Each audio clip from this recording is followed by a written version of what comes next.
This episode is brought to you by Topo Designs. Topo Designs makes functional, durable gear inspired by living in Colorado. Bags and apparel that move from town to trail without missing a beat.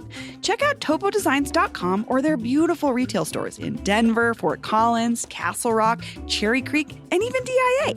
Sign up for emails for exclusive holiday offers and early access to limited edition product drops like their recent Denver Broncos collaboration over at topodesigns.com. Topo Designs Denver Broncos flannel. 3 things you need. That's topodesigns.com. I'm like looking at one for Greg, but, well, sorry. I hope Greg doesn't listen to this. That's your Christmas present. Today on CityCast Denver. We're now over a month into the longest government shutdown in this country's history, and air traffic controllers and TSA agents are still being asked to work without pay. But Denver International Airport is trying something unique to help these crucial airport workers. Producer Olivia Jewell-Love joins me to dig into the simmering chaos at our airports, plus take a look at the big infrastructure changes that won't be coming to Alameda, and a listener's thoughts on the supposed fame of our green chili. Today is Tuesday, November 11th. I'm Bree Davies, and here's what Denver's talking about.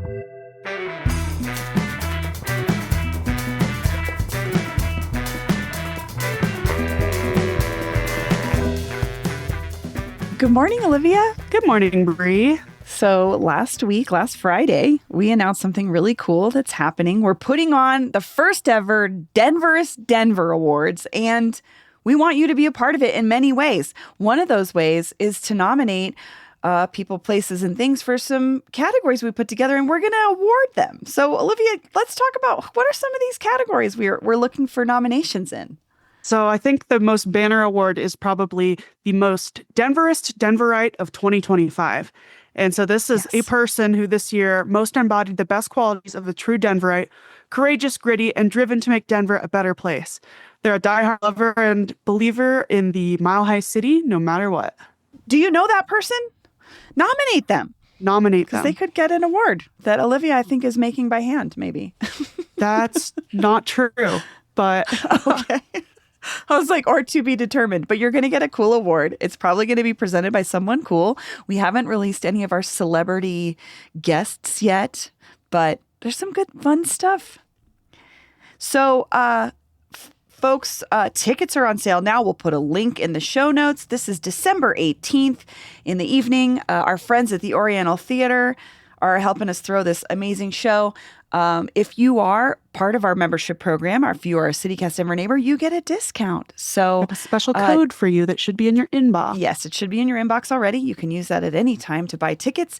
And I will tell you, our VIP area is selling fast. Like we've almost sold out and we've only been on sale for 3 days. The high rollers came in fast, you guys.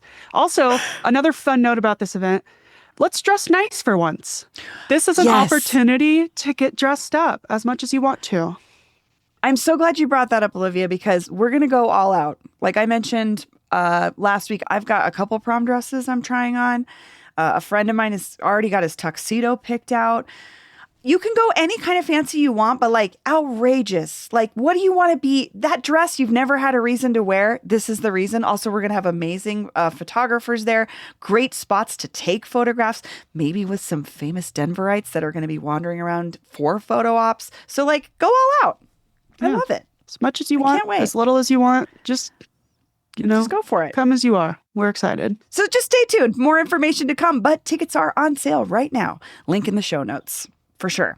Okay. First story, interestingly, is about the FAA and airports, which is where we were last week.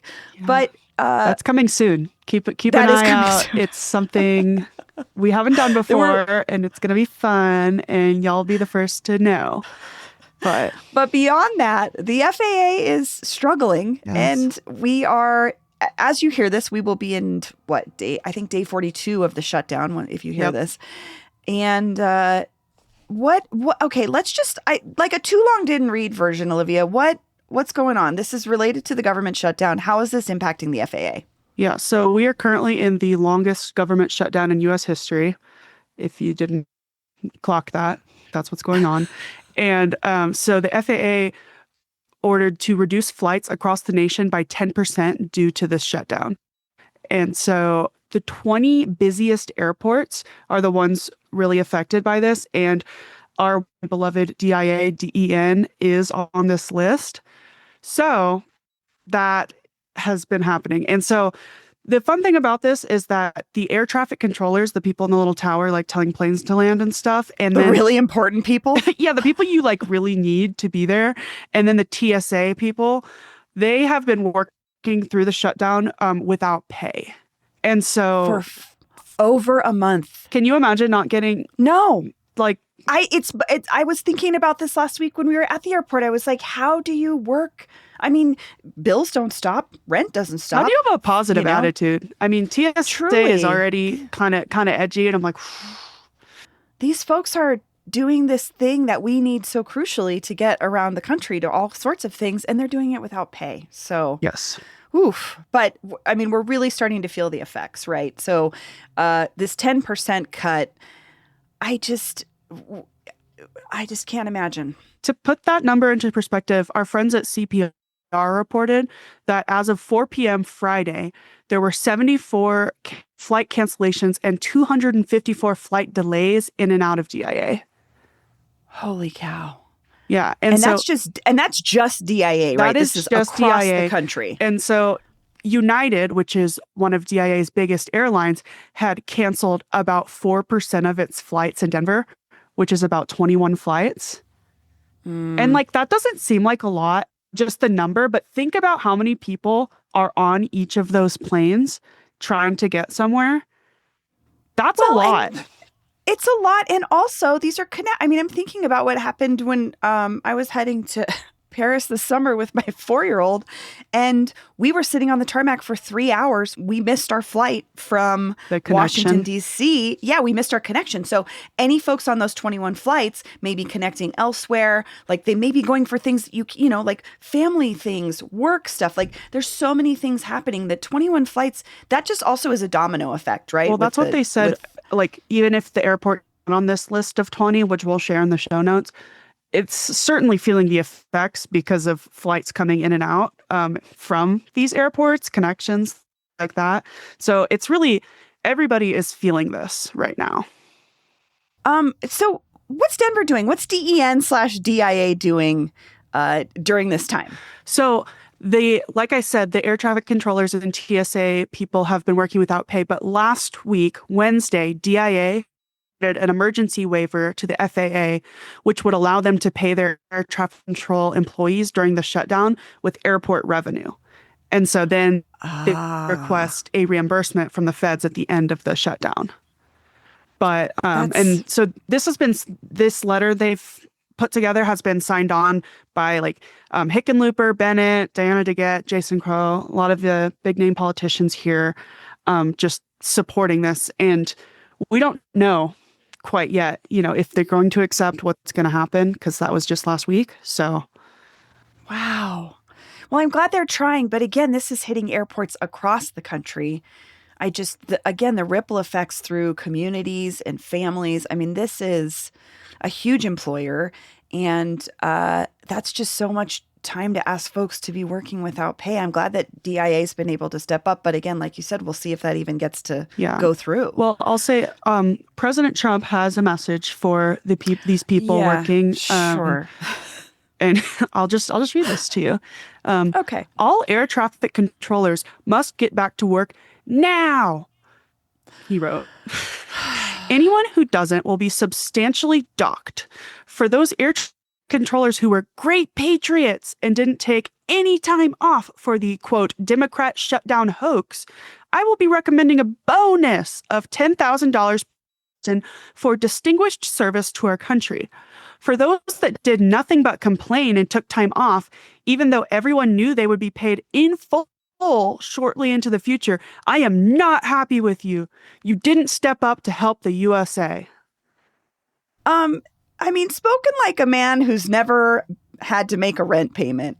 You know, spoken like a man who's never had a child care bill due, like I just got in my inbox for $700 that I can't just wish away. Just like wait. I have to pay it. Just wait until we're done fighting. Wait until the girls are done fighting. Like, what? That's so, I mean, not that I expect anything different, but that's super insensitive to folks that are working on the clock for no money every day and high stress jobs also. He says that he does not, obviously he is not happy with the people who have chosen not to work for free during this time. And he says, you will have a negative mark, at least in my mind, against your record. If you want to leave service in the near future, please do not hesitate to do so with no payment or severance of any kind. You will be quickly replaced by true patriots who will do a better job on the brand new state-of-the-art equipment, the best in the world that we are in the process of ordering. Which I don't know what that means. Also, I don't know what they're ordering. Like No-co machine? Who knows? I would be so. Oh man, it's making my blood boil, and I'm not even one of these. Yeah, imagine folks like in it's this already position. bad enough to go to work, period, but go to work not get money, and then go to work not get money, and have the president making these weird posts about you. What did someone call Truth Social his blog? Yeah, someone called it the president's blog. It is. Oh. Well, anyway, so do we know where things stand with the shutdown? Is there any end in sight? It seems that there is potentially an end in sight. There was a Sunday session this weekend, which is pretty rare, that I guess cleared a hurdle to potentially reopening the government because they advanced a short-term funding bill by a vote of 60-40, which like just met the threshold. So they're inching towards, agreeing on stuff enough to get back in order. But I mean, this quote from the U.S. Transportation Secretary Sean Duffy really freaked me out because he said he believed that air travel would be, quote, used to a trickle ahead of Thanksgiving. Which is when I'm traveling next. As somebody that's trying to travel for Thanksgiving... Yes, we are both traveling. But we will see. You just experienced this directly. You went to New York City. You went for a long weekend trip. What was the experience like for you in the midst of this shutdown as a passenger? It sucked. It sucked. I will say DIA never, with all their new security stuff, I really haven't had to wait in line as a Same. single person going through. I haven't had to wait in line at all. So that was fine. But my flight got delayed probably 6 times and then ultimately canceled. And then I had to rebook the next day. And part of it was that there was a big storm in New York City. So it was not safe to fly or whatever. Sure. But also the fact that there were hardly any flights to rebook on, I can only assume was because of the shutdown.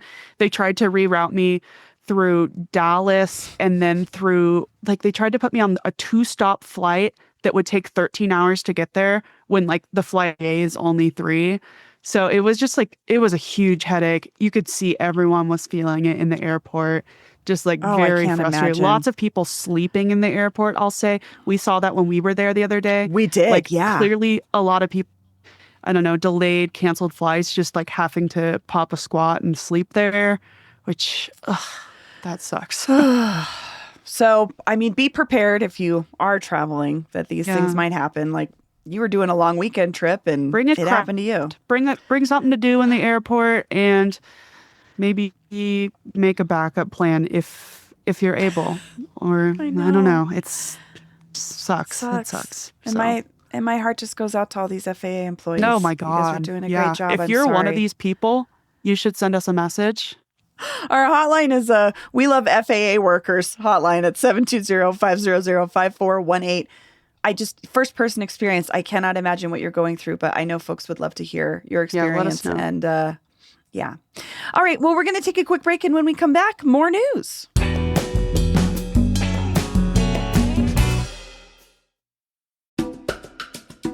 This episode is brought to you by the Denver Botanic Gardens.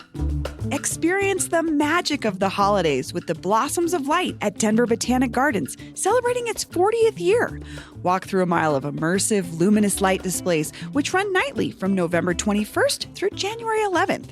Plus, enjoy holiday treats and warm drinks available for purchase at Offshoots Cafe and the Hive Garden Bistro. Oh, and Blossoms of Light is celebrating 40 years with a birthday bash, one night only on December 3rd. Enjoy themed cocktails, cupcakes, cookies, and roasted nuts. Carolers performing through the evening, plus free Holospecs glasses to view the lights. Also, watch a 4-year-old wear those glasses. The Holospecs blows their minds. Buy tickets now for all of the sparkling action happening during Blossoms of Light. Tickets must be purchased online in advance. None will be available at the door. It's a seasonal must. You got to do it. It's I love Denver traditions. This is one of the best Denver traditions. Kids love it. My mom, who's a grandma, loves it. Paul will be loving it. Paul and Megan love it. Get tickets now at botanicgardens.org. That's botanicgardens.org. All right, we're back. Yes. We're talking, we're getting out of the air. We're talking road travel. Out we're to talking, the roads. If you can't back to the catch your road. plane, get in your car, I guess, maybe. We're talking road diets. Road diet. Okay, so we're getting to one of your things, Bree, that you give, this is a care hill. so much about. So for a while now, people have been calling for a redesign of Alameda between Lincoln and Franklin. And I just, can you start out by painting me a picture of what the hell's going on here for people who can't picture it in their head? Sure. So Lincoln is the other street that runs parallel to Broadway. And then this is heading east towards Franklin, so through the Wash Park area. Currently, it sits at 2 lanes on each side. Okay. So it's 4 lanes of traffic. It's a heavily traveled area. This part of Alameda, basically runs through Wash Park until you hit University and then you go into Cherry Creek. But I drive it several times a week because I live off of Alameda and my mom actually lives off Alameda in Wash Park. But generally speaking, it's pretty high speed traffic for being through neighborhoods. Folks will tell you if you try to walk along it, which I wouldn't recommend. I did recently when I went to Fire on the Mountain, and it was terrifying. There's not a lot of sidewalk space for folks. It's very outdated in terms of pedestrian safety. And so it's just been a struggle. It's been a point of contention for a long time, especially for neighbors and pedestrian advocates who are like, this is just not a safe road for people. There was actually a piece in Denver we'll link to where someone said her husband was hit by someone's car mirror while he was walking their kids to school. Like, that's how close the traffic is to pedestrians, to give you a picture. So currently, this is just a high traffic area that has been pretty dangerous for pedestrians for a long time. Yeah, and so the Department of Transportation and Infrastructure, DOTI, as we know it, has also been thinking about this area for a while. What are some of their more specific concerns from that side of things? Sure. It's truly just traffic calming was the biggest one, was how do we slow down the traffic and bring more of an emphasis to the pedestrian aspect and making that safer. It was a pretty simple request, was like, the traffic is fast. There's too much space for cars. People would debate this. There's a whole group against it. And DOTI was looking for ways to slow that traffic down, address some of these pedestrian safety concerns, and make the road a little bit more friendly for pedestrians, and just to slow the traffic down. Because one of the things they are going to do regardless is drop the speed by 5 miles, I think, from 30 to 25. So let's get into this plan a little bit that last year city planners proposed to work on this area. Sure. So they said, let's cut a lane off both sides. Let's make this from 4 lanes to 2. One going west, one going east, expand expand the sidewalk in some spots, make it safer for pedestrians, and slow cars down. So that's basically a road diet in the simplest terms, is just cutting down the availability for cars and oftentimes making that space then usable or safer for pedestrians. So it's a pretty simple thing, and they had done studies. The folks against this road diet would debate whether they did enough outreach. This is an eternal question with all city planning projects. As a person that's worked on city planning projects, my job was outreach, not for the city, but they were our client. And you never, ever do enough outreach. Someone will always tell you, you didn't ask me personally. So that's been part of this pushback, is folks said they are not happy with this. proposed road diet. In part, some of the complaints were this would push traffic onto side streets and make them equally dangerous. It would affect businesses along Alameda. I have a lot of thoughts about those things, but that's been the pushback. If you're someone who lives on the side street, I could see that being a concern for sure, especially, got kids. I mean, even if you don't, just like more traffic on your street, I could see people who don't, Yeah. I mean, I don't want to say that's not a concern because I am one of these streets. I am a side street right off of Alameda and Federal. So I do get some of that traffic sometimes. Luckily, we have a median that actually goes between the east and west sides of Alameda, which actually keeps people from driving a lot into our neighborhood. So there are opportunities to slow that down. But that's been the main concern. But I think the struggle came, Denverite has reported extensively on this, and Denverite shared this letter from the West Wash Park Neighborhood Association, which was in strong support of the original road diet to cut it down. This group was like, yes, Dottie, you're doing the right thing. Please, this is what we want. And an opposition group appeared called Act for Alameda. I wanted to ask you about this because when I was reading about this in Denverite, they said, pushback from neighbors and influential opponents helped cause them to scale the plan back. So I am super curious about these influential opponents. Yeah, so I think the influential opponent they're talking about here is one of Act for Alameda's organizers, who is Jill Anschutz. Yes, of the Anschutz family. Yep, that owns a lot of big things. In my world, AEG. The entertainment group, the second largest promoter, one of the biggest promoters in the country is AEG. The Denver Gazette here is owned by an Anschutz. I mean, Anschutz is the Anschutz Medical Campus.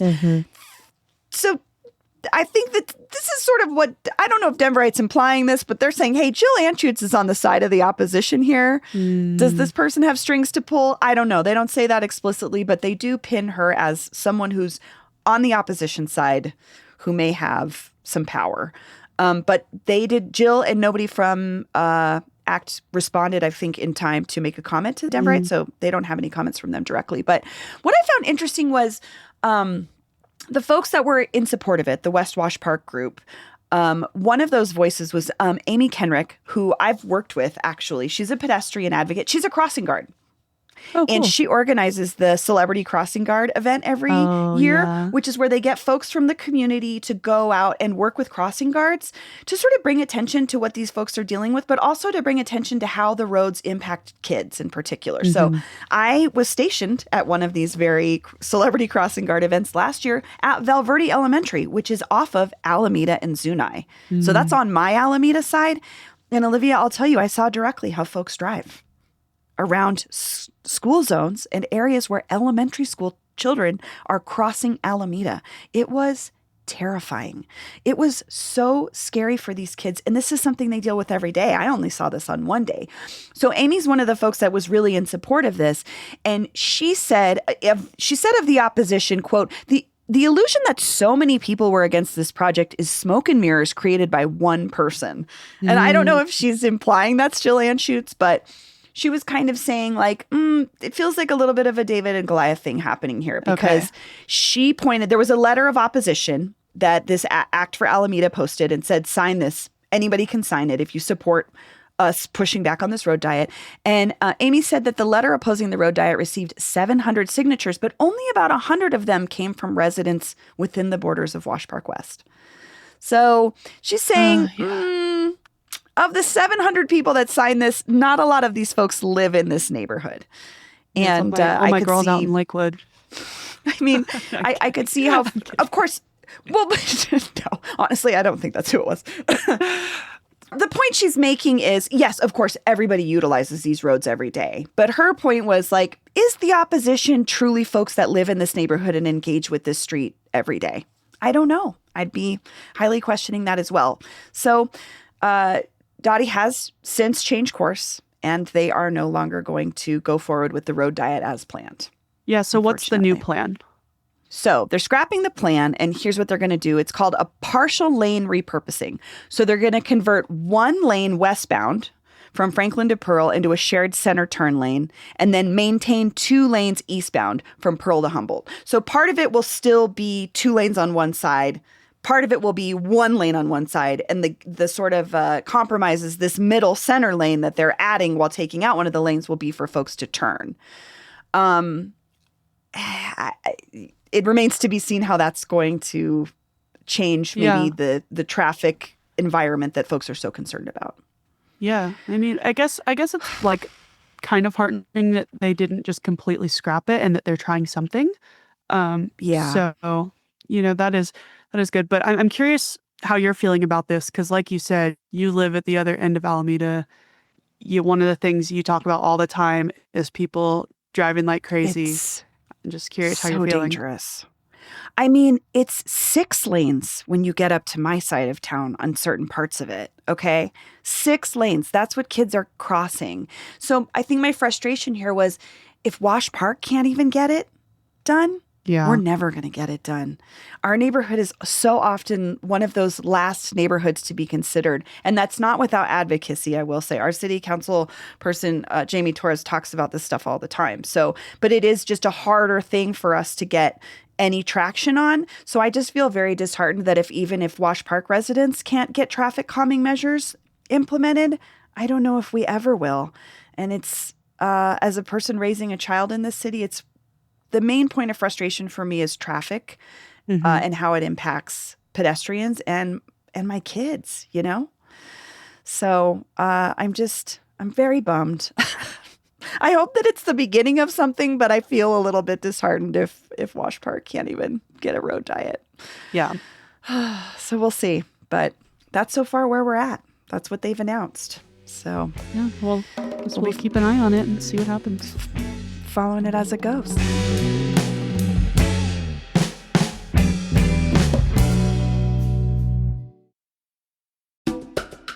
This episode is brought to you by Cozy Earth. I love Cozy Earth. I especially love my bamboo pajama set because if I could wear it to work, I would. It's so comfortable. I might be wearing it right now. You don't even know. It's made from viscose, from bamboo, meaning it's softer than cotton and even has a little bit of stretch to it. These PJs are awesome because they're lightweight and perfect for any season, but they make you feel fancy. That's what I love about Cozy Earth. I feel fancy. They're luxurious. They're like butter. Just like my Cozy Earth sheets and my family's personal fave, which I'll have to pry from my 4-year-old's hands, the Bubble Cuddle Blanket. And listen, I know buying stuff online can be a gamble sometimes because you can't try before you buy. But don't fret. Cozy Earth offers a 100-night sleep trial, so you can try out their amazing products, and if you don't love them, return them, hassle-free. But trust me, I don't think you'll want to. And now, it's the perfect time to buy because Black Friday has come early at Cozy Earth. Right now, you could stack my code CozyDenver on top of their site-wide sale, giving you up to 40% off in savings. And these deals won't last, so start your holiday shopping today. And don't forget to use my code CozyDenver. And if you get a post-purchase survey, be sure to mention you heard about Cozy Earth right here on CityCast Denver.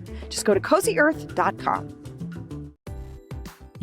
When most of us want to learn a new language, it's not because we're dying to memorize grammar tables or ace a quiz. It's because we actually want to speak it out in the real world with real people. And that's what Babbel is great at, getting you there fast. Hey, it's Michael Ziviak, Chief Revenue Officer here at CityCast. My daughter's a senior in high school, and after graduation, we're taking a father-daughter trip to Spain. And right now, my Spanish is, let's just say, very high school level. Shout out to Senior Patty from Syosset High School. You tried. When we're in Spain, I'd love to do more than just ask where the bathroom is. I want to be able to chat with locals, order tapas, and actually connect, not just read the menu and point. So I'm starting with Babbel. It's all about small steps, big wins, and it's super easy to fit into my life. Honestly, with how busy things get here at CityCast, I love that Babbel's bite-sized, 10-minute lessons fit right into my day, between meetings or over my morning coffee. I'm excited to pick up some real-world Spanish before we go, so we can experience Spain like locals, not tourists. Doesn't that sound better? Right now, Babbel's got a special deal for our listeners. Get up to 55% off your subscription at babbel.com/citycast. That's BABBEL.com/CityCast. CityCast for up to 55% off. Rules and restrictions may apply. Gracias and adios. Well, it's Tuesday. It's that time when we hear from you all, our brilliant and hilarious listeners, about things that you care about. Again, you can always write in or call into us about any topic, any episode of the last 4.5 years that we've done. We love to hear from you. What have we got this week, Olivia? We've got an email from Jared L., and I'll read it to you now. Sure. He says, Team, I lived in Socorro, New Mexico from 1998 until 2008 and was close friends with folks in Denver and Aurora, who I would visit at least once a year from 2001 through present. All of my friends in places are foodies, and a lot of what we talk about is food history and trends, and trying as many different recipes as possible has always been a hobby in our group. The first time I ever heard of Denver or Colorado green chili being a distinct thing from New Mexico green chili is on CityCast Denver sometime in 2024 when I started listening to the podcast. Oh, I love that. Well, I think Jared's also referencing an episode we just ran this week with Dan Pashman from the Sporkful, which was so much fun. If you haven't listened to it, producer Paul Crowley and I joined Dan to talk through some things that are maybe famous from Denver's food lore and maybe not. And we definitely talked about green chili. This is so interesting to me. I'll be honest with you, Jared. I didn't know that it was a New Mexico thing until I was an adult because I only knew it as Colorado Mexican food. And it was especially clear to me when I moved to New York City and learned that not all Mexican food is our Mexican food. But this is interesting because I also have tons of friends and have that New Mexico connection as well. We've got there's a great music scene in Albuquerque that I'm super connected with, and I guess I always knew that they were a little bit different, but a little the same. But I don't know if it's a compliment to us or not that we're the first place that you learned this. We're breaking news. Breaking news to people. I think that's a really interesting thing. It kind of reminds me of, I didn't know Denver neighborhoods were so specific sometimes until the last 10, 15 years or so when people started referring to specific neighborhoods, and I didn't know where Rosedale was. And then I learned it was like part of DU kind of thing. So it's interesting what survives in our own personal circles and what maybe never enters them. So I love that. For sure. This was a fun one. Thank you, Jared, for writing in. Thank you, Jared. Again, you can always write into us, denver@citycast.fm. You can text us or leave us a voicemail at 720-500-5418. Again, any episode, any topic, anything you want to ask us, just let us know. We love to hear from you. And just a reminder to buy tickets and send in your nominations for our Denverite Awards. We'll put those links in the show notes. Excited to see what you guys come up with. Yeah.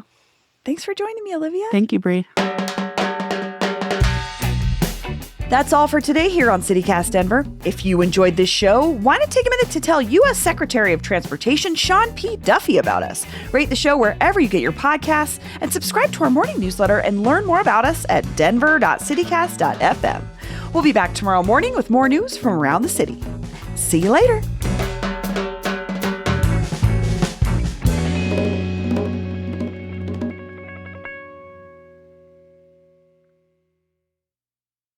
Guess what? CityCast has some news. I'm Sean McPherson, the host of CityCast Twin Cities. And I'm Jane Sihu, and I'm the host of CityCast Seattle. Hey, if you have a friend in one of our cities, can you text them for us? Yeah, something, simple like, hey, how's that rash doing? And do you listen to podcasts? Because I have one you're definitely going to like. After that, tell them that CityCast has helped you become more informed, more involved, and more connected to your amazing city. We're going to help that person you know in Seattle who's been trying to make friends. And we're also going to do that for that guy you only kind of knew in college who moved back to the Twin Cities after graduation. Don't we all have that guy? Yeah, and usually that guy is named Todd. So did you text them yet? Jane, let's just wait a minute. We don't want to rush anybody. We'll do a little small talk. How's everything going in Seattle? Beautiful, beautiful. Fall leaves popping. How about Twin Cities? Today, beautiful and sunshiny in St. Paul. Okay, Jane, I bet they are done texting by now, and I just want to remind them, hey, you, please tell that friend to subscribe to CityCast Twin Cities or Seattle, wherever you get your podcasts. Or if you don't want to text them and you're really just on Instagram sending them DMs all the time with like funny videos, send them a DM of our latest videos. You can find us at CityCast Twin Cities or CityCast Seattle on Instagram. Thanks.